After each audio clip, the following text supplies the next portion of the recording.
Baik, saudara sekalian, saudara boleh mute sementara saya presentasi pelajaran. Oke, saya punya pengumuman sebelum kita mulai pelajaran, yaitu ini adalah seri terakhir dari pelajaran Bait Suci. Dan setelah itu kita akan mulai dengan sebuah seri baru ya. Nanti saya akan umumkan di grup. Dan saya ucapkan terima kasih kesetiaan saudara sekalian. Saking setianya sampai tadi ada Pak Andre usul, bagaimana kalau kita bikin reuni? Wah, memang kita ini seperti keluarga ya, mau reuni. Semoga reuninya bisa terjadi di bumi. Di bumi ini maksud saya. Ya, kalau nggak sempat terjadi, semoga kita tetap semua setia. Kita reuni waktu Yesus datang. Amin. Baik. Izinkan saya untuk presentasi. Ya, dan ini adalah pelajaran kita yang terakhir dengan judul ya pakaian imam besar. Oke, inilah pelajaran kita yang terakhir, yaitu pakaian imam besar dan makna Injil. Oke, mari kita belajar. Outline pelajaran kita, saya akan ambil 3 bagian penting dari pakaian imam besar, yaitu kain dan warnanya, kemudian urim dan tumim, kemudian 12 permata di dada imam besar, dan terakhir, seperti biasa, kita ambil aplikasi buat kehidupan kita pribadi. Baik, saudara sekalian lihat, imam besar, ya nanti kita baca ayat-ayatnya, ada orang yang melukiskan, kira-kira beginilah bentuknya pakaian imam besar ya. Ada warna ungu, biru artinya, biru atau biru ungu, kemudian dasarnya putih. Kemudian di dadanya itu ada batu permata, ada gantungan, ada tutup dada di depannya. Nah, kemudian dia kalau hari raya besar selalu membawa dupa masuk ke dalam bilik maha suci, yaitu hari raya pendamaian.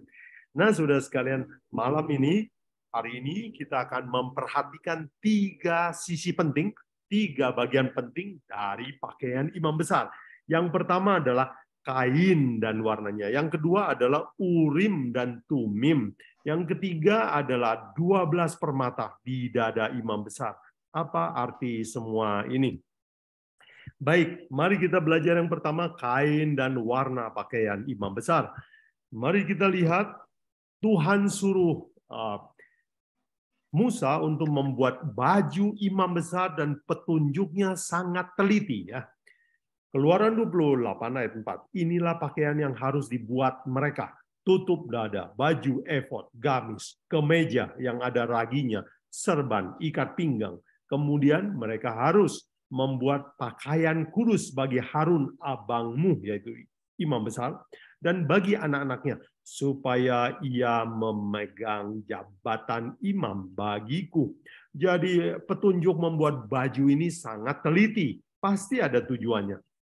Ya, dan harus di baju imam besar khususnya itu harus dibuat dengan sebagai baju yang megah, baju yang mewah, baju yang bagus. Keluaran 28 ayat 5 katakan harus itu, untuk itu haruslah mereka mengambil emas. Ya, mereka harus mengambil emas. Mereka harus mengambil emas, kain ungu tua, kain ungu muda, kain kermizi, dan lenan halus. Nah, sudah perhatikan kain kermizi ini adalah kain pakaian mahal, pakaian raja atau pemberian raja. Ya, saya beri tunjuk di 2 Samuel 1 ayat 24. Ya, ini adalah puisi dari Daud. Hai anak perempuan Israel, menangislah karena Saul yang mendanani kamu dengan pakaian mewah dari kain kermizi dan menyematkan perhiasan emas pada pakaianmu. Jadi kalau Alkitab menyebut kain kermizi, pakai perhiasan emas, itu pakaian mewah, itu pakaian raja. Jadi kalau begitu, baju imam besar adalah baju raja ya. Nah, tetapi baju imam besar ini terdiri dari 2 lapis. Di dalamnya baju putih imam biasa dan di luarnya ditutup dengan baju raja. Apa arti semua ini, saudara sekalian? Mari kita belajar makna pertama dari kain dan pakaian imam besar. Imam besar seperti kita sudah pelajari melambangkan Yesus Kristus ya. Dan ini sudah dijelaskan oleh Paulus di dalam Ibrani 9 ayat 11 dan 12 ya. Tetapi Kristus telah datang sebagai imam besar ya, datang ke dunia ini sebagai imam besar yang lebih baik dari imam besar yang di dunia dan imam besar yang akan datang ya. Ayat 12, ia telah masuk satu kali untuk selamanya ke dalam tempat kudus ya, di surga dengan bukan membawa darah domba seperti di dunia ini oleh imam besar Harun, tetapi dengan membawa darahnya sendiri. Dengan itu ia mendapat kelepasan yang kekal. Jadi imam besar melambangkan Yesus Kristus. Kalau begitu, bajunya ada 2 lapis, itu maksudnya apa? Mari kita belajar arti yang pertama. Dari baju imam besar, 2 lapis itu artinya ada 2 sifat Allah yang digabungkan ya. 2 yang menjadi satu kesatuan. Mari kita lihat 2 sifat Allah. Keluaran 34 ayat 6 dan 7. Berjalanlah Tuhan lewat dari depannya dan berseru, Tuhan, Tuhan Allah pengasih dan penyayang, panjang sabar, berlimpah kasih-Nya dan setianya, yang meneguhkan kasih setianya kepada beribu-ribu orang dan mengampuni kesalahan, pelanggaran, dan dosa.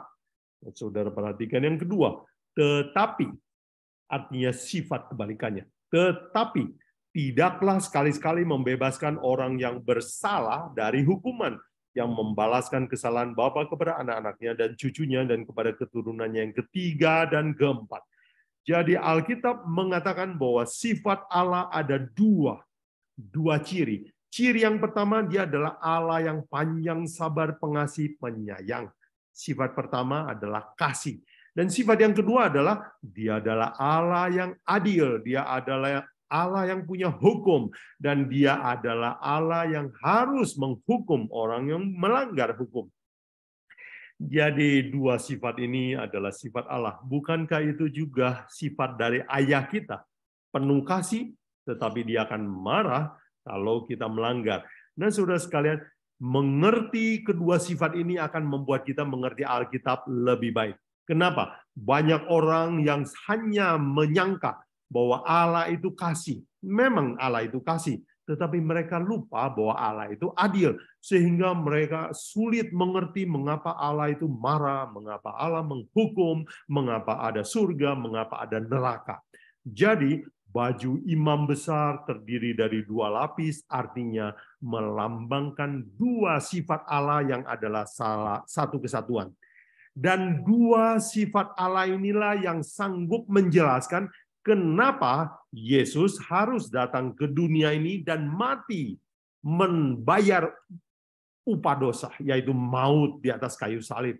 Jadi, 2 sifat Allah inilah yang mampu menjelaskan peristiwa salib, di mana kasih dan keadilan bertemu.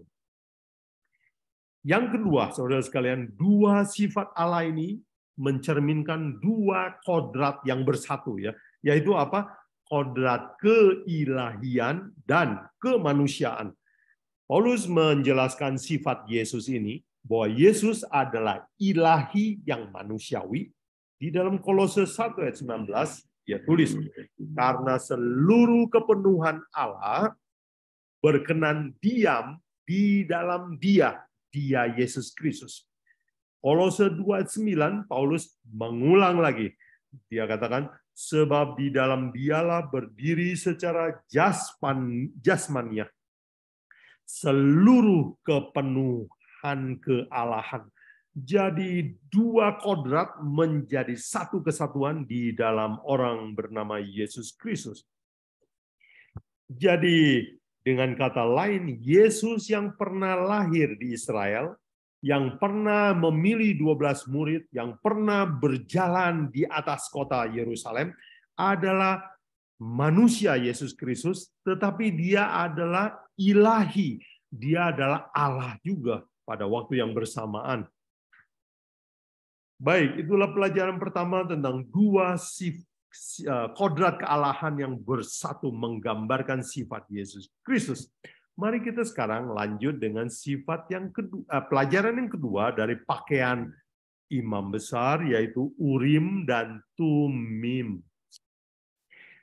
Tuhan berfirman kepada Musa, buat tutup bahu seperti ini. Keluaran 28 ayat 7.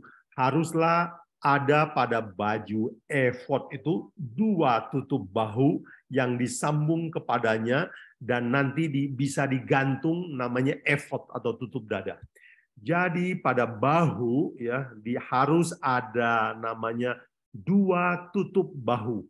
Dan 2 tutup bahu ini adalah harus dari 2 permata krisopras, di mana diukir 6 nama di kiri, 6 nama Israel di sebelah kanan. Keluaran 28 ayat 9 dan 10. Nah, apa itu fungsinya Urim dan Tumim? Ini adalah 2 lampu, ya, 2 permata yang berfungsi seperti lampu untuk menunjukkan keputusan Allah. Jadi fungsinya adalah untuk menyatakan kehendak Tuhan. Kalau orang Israel bertanya, Tuhan akan menjawab lewat Urim dan Tumim. Keluaran 28 ayat 15 dicatat, haruslah engkau membuat tutup dada pernyataan keputusan, buatan seorang ahli. Jadi fungsi dari kedua batu yang ada di bahu, tujuannya adalah untuk menyatakan keputusan Allah. Fungsinya adalah untuk itu, untuk Tuhan berbicara kepada orang Israel. Nah, saudara sekalian, apa makna Injil dari Urim dan Tumim ini? Di dalam bahasa aslinya, Urim dan Tumim artinya light and perfect light. Jadi cahaya atau terang yang sempurna. Nah, kalau begitu, cahaya ini melambangkan kemauan Allah, bukan petunjuk dari Allah. Kita ingat di dalam Mazmur 119 ayat 105 dikatakan, firman-Mu itu pelita bagi kakiku dan terang bagi jalanku. Kalau begitu, Alkitab adalah pelita, adalah light yang Tuhan mau kasih tahu sama manusia. Jadi Allah selalu mau menuntun manusia dengan Alkitab. Atau saya ingin katakan bahwa Allah selalu mau menuntun orang yang mau dituntun, ya. Orang mau baca Alkitab, Tuhan akan tuntun. Orang tidak mau pelajari, Tuhan tidak bisa paksa. Jadi Urim dan Tumim melambangkan bahwa Tuhan senang sekali berbicara kepada manusia lewat Alkitabnya. Dan firman Tuhan ini bisa ditolak, bisa diterima. Dan seperti orang Israel zaman dulu, Tuhan akan menentukan keputusannya lewat Urim dan Tumim. Dan Yesus di dalam Yohanes 12 ayat 48 katakan, menerima atau menolak Alkitab akan menjadi dasar penghakiman. Yohanes 12 ayat 48, Yesus berkata, barang siapa menolak aku dan tidak menerima perkataanku, ia sudah ada hakimnya, yaitu firman yang kukatakan, itulah yang akan menjadi hakimnya pada akhir zaman. Oh, saudara sekalian, kita yang sudah mendengar Injil, jikalau kita tidak mempraktekkannya, ini akan jadi dasar penghakiman di pengadilan. Begitu juga orang yang telah mendengar Injil Yesus Kristus tetapi menolaknya, maka menerima atau menolak menjadi dasar dari penghakiman.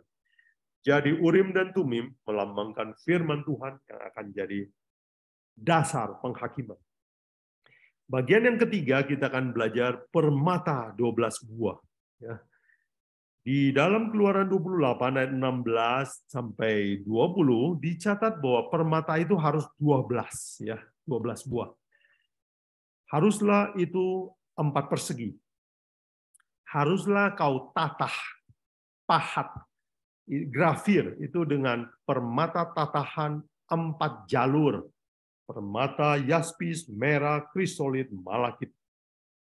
Itulah baris pertama. Kemudian baris yang kedua harus dari permata batu bara, lazurit, yaspis, hijau. Yang jalur yang ketiga, jajar yang ketiga haruslah permata ambar, aki, kecubung. Dan yang keempat permata pirus, kristopras, dan nefrit, ya, dan harus diikat dengan emas. Nah, saudara sekalian, inilah kira-kira gambarannya, ya, permata yang dimaksud oleh Tuhan, petunjuk yang Tuhan berikan kepada Musa. Pasang 12 batu, 4 jajar, ya, dan letakkan itu harus di dada dekat jantung, ya. Keluaran 28 ayat 29 menarik sekali. Dikatakan demikianlah di atas jantungnya, di atas jantung imam besar. Harus di bawah Harun nama para anak Israel pada tutup dada pernyataan keputusan itu. Apabila ia masuk ke tempat kudus menjadi tanda peringatan yang tetap di hadapan Tuhan. Nah, saudara sekalian, ini menarik sekali. Tujuannya ditaruh di dada disebutkan, yaitu supaya dekat di hati atau jantung, ya. Baik, saudara sekalian. Nah, sekarang kita lihat 12 permata ditaruh dekat jantung, apa maknanya? Yang pertama, saudara sekalian, bahwa Tuhan mau memungut, ya, batu itu kan dipungut, ya. Batu itu sebenarnya ada di tanah, diambil, dipungut, digosok supaya menjadi barang yang mahal, menjadi barang yang berharga. Jadi begitulah Israel juga, dipungut dari perbudakan. Bagaimana dengan orang Kristen? Sama, orang Kristen juga dipungut lalu dicangkokkan kepada orang Israel. Jadi orang Kristen itu sebenarnya orang Israel rohani atau Israel cangkokan, ya. Mari kita baca prinsip ini diberikan oleh Paulus, Ibrani 9 dan 15. Karena itu ia adalah pengantara dari suatu perjanjian yang baru. Ya, saudara sekalian, perjanjian lama dibuat antara Allah dan orang Yahudi. Tetapi perjanjian baru adalah Allah memanggil semua orang untuk bikin janji lewat seorang pengantara. Baru pengantara itu adalah Yesus Kristus. Dan di dalam Galatia 3:29 Paulus juga menjelaskan kenapa kita termasuk dari 12 suku Israel, ya. Saya kutip, dan jikalau kamu adalah milik Kristus, maka kamu juga adalah keturunan siapa? Abraham, dan berhak menerima janji Allah. Jadi kita ini termasuk 12 suku Israel lewat jalur siapa? Lewat jalur Yesus Kristus. Karena Yesus Kristus adalah anak atau cucu dari Abraham, maka kita termasuk juga keturunan Abraham. Dan kalau Kristus, cucunya, berhak mendapat warisan, maka kita yang percaya kepada Yesus Kristus juga berhak mendapatkan warisan Abraham. Jadi saudara sekalian, orang Kristen adalah batu permata yang dipungut dari tanah, tempat yang hina, digosok, ditaruh di dada Yesus menjadi kebanggaan Dia. Jadi Bapak Ibu Saudara sekalian, kita adalah barang pungutan. Itu sebabnya Paulus di dalam Roma 11 ayat 17 dan 18 bilang, jangan sombong saudara-saudara orang Kristen. Roma 11 ayat 17 dan 18 dia katakan, karena itu apabila beberapa cabang telah dipatahkan dan kamu sebagai tunas liar telah dicangkokkan dan turut mendapat bagian dalam akar pohon zaitun yang penuh getah. Jadi kita ini cangkokkan, ya.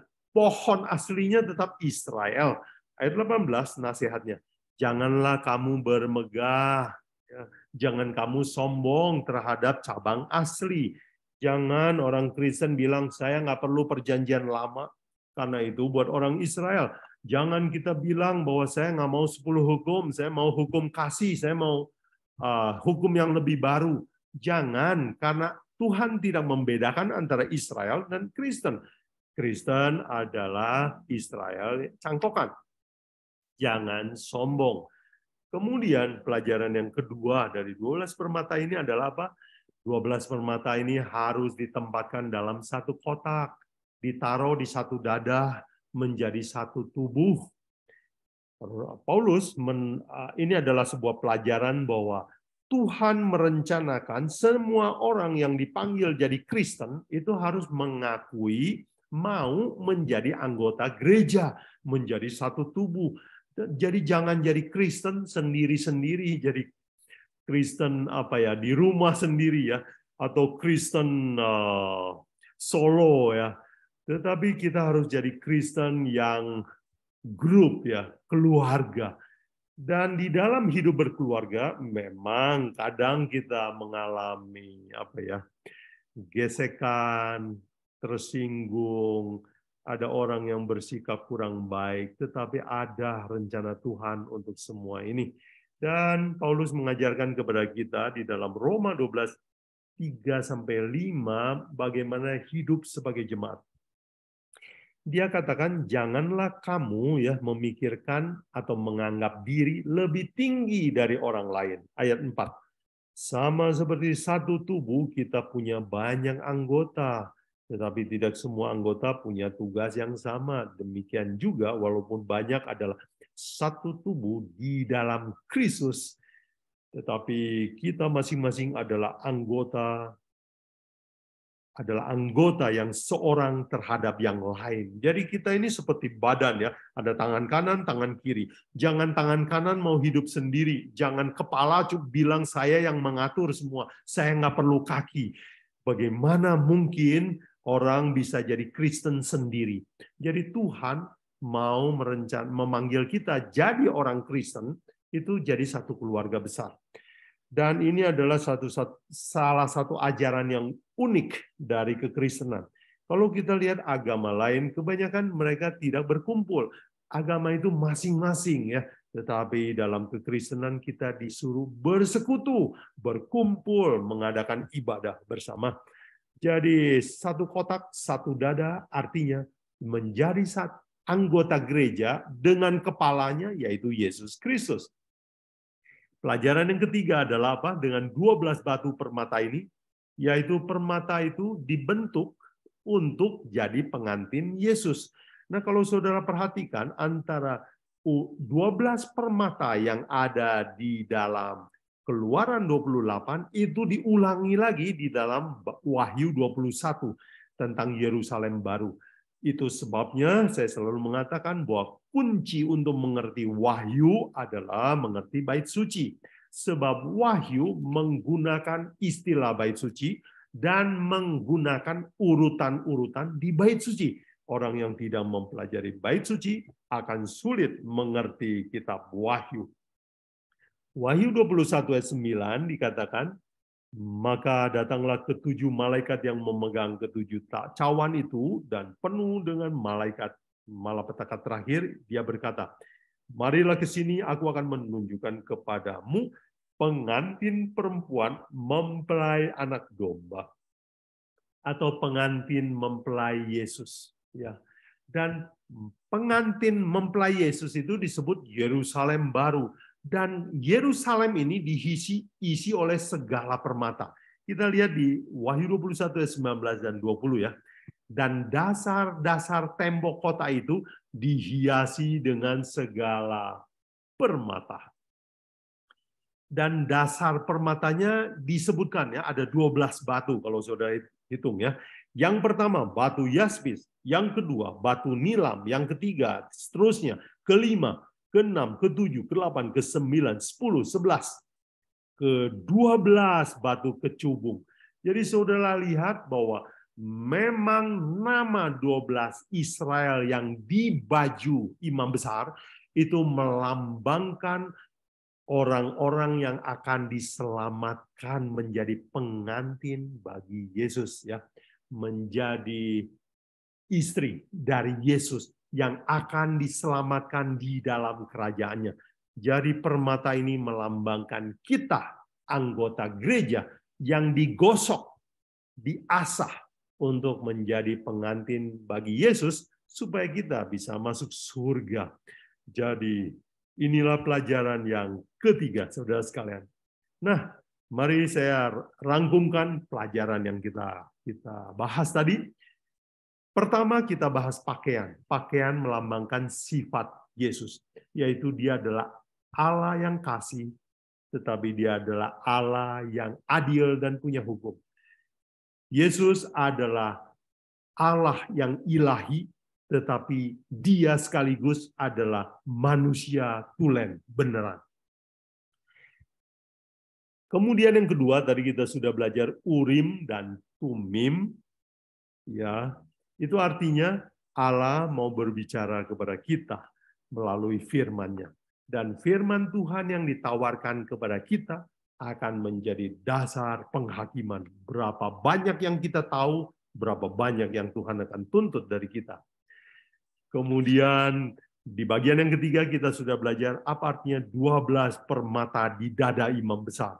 Artinya kita adalah orang-orang yang hina, berdosa, dipilih, diangkat menjadi Israel, menjadi kekasih Yesus, disimpan di dada, ditaruh di dalam satu kotak. Artinya Tuhan mau mengangkat kita dari keluarga dunia ini menjadi satu keluarga baru yang bernama gereja.